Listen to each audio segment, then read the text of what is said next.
5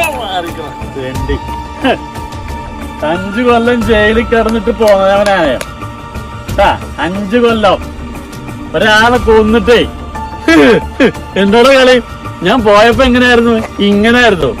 ഇപ്പൊ 5 കൊല്ലം ഇരുന്നിട്ടേ നല്ല ചിക്കനും മട്ടനൊക്കെ കഴിച്ചിങ്ങനെ വന്നതാ. ഒരാളെ കൊന്നായി എനിക്ക് പുല്ല്. വെറും 5 കൊല്ലം. ഓ പോലീസുകാര് വിളിച്ചിരിക്കുക. വേണമെങ്കിൽ എന്റെ അടുത്തേക്ക് വാടോ. പോലീസുകാരെ വിളിച്ച് ഞാൻ പോകാ. ഞാൻ ആരാ? അടിച്ചനായിരുന്നു ഞാൻ. സുഖമായിട്ട് ജീവിക്കണെങ്കിലേ ജയിലിൽ കിടക്കണം. എന്ത് എന്താ